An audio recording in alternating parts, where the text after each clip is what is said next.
April, yan. Your Honor, may nagpunta sa akin sa bahay. Yan. Ito po ay inaayos ako. Ginapang na si Morales ni Lisa Smag. May certain James Kumar and James Lisa Marcos. Kumar and Lisa Marcos. A common friend named Eric. Because I think he kept a copy. Siya siguro nag-leak. Anyway, that is my Wow, opinion, tinanggal yun. and I believe in it. Sandali lang.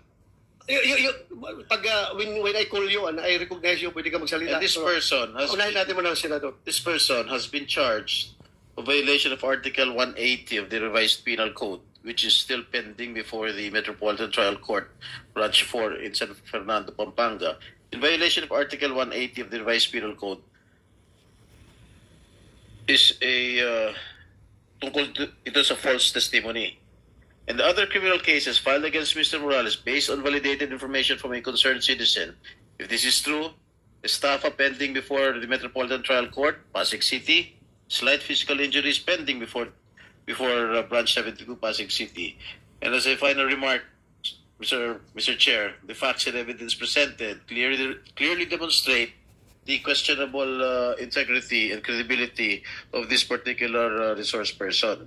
And the same evidence refutes all accusations against the Philippine Drug Enforcement Agency and its current leadership. And the statements given by this particular resource person against the agency and its current leadership are evidently perjurious, defamatory, and outright false. That's all, Mr. Chair. Thank you, Senator Jigo Estrada. You want to say something?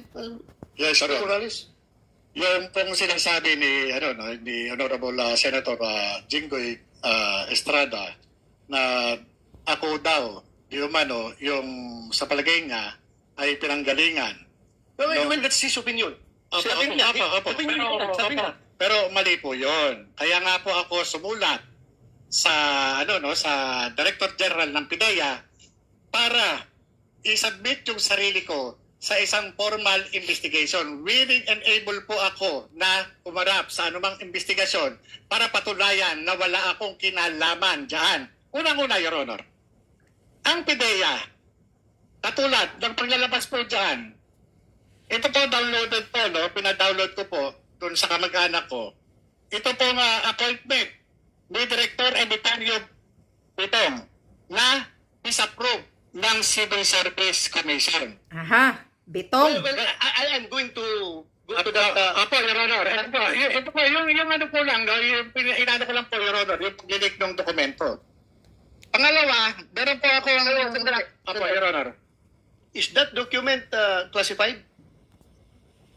No, Your Honor, wala naman siyang security classification, Your Honor. Wala security classification. Ito po, letter niya doon sa Special Envoy ng Transnational Crime Overseer. Pirmado po ng isang Director General ng PIDEA na may pangalang Moro Virgilio Lasso. Ito po yun. Yung sinasabi po na paglilik ng mga dokumento mula doon sa PIDEA, mukhang hindi na po ordinaryo. Sapagkat, doon pa lang, doon sa pagkakaroon ng awayan, doon sa PIDEA, allegedly involved si Director Lasso at saka yung isang Attorney Delgado. Nagmula po yung pag-away na yan, pag-umpisa po yun, may mga naglabasan ng mga dokumento.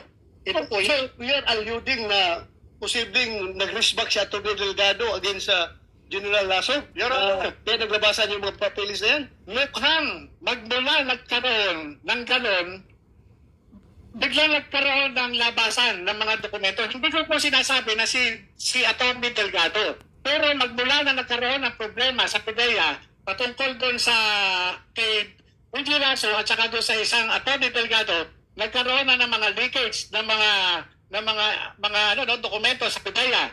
Pangalawa, yung pong sinasabi ni Honorable Senator Jinggoy Estrada na ako ay may mga kaso.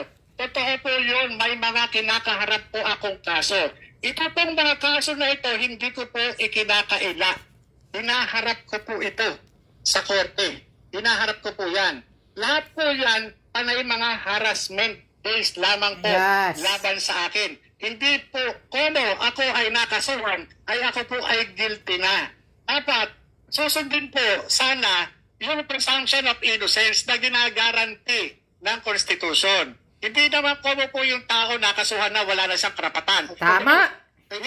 Yun po sana, no? I understand. Thank you. Sunog si Jinggoy Pwede lang kita convicted.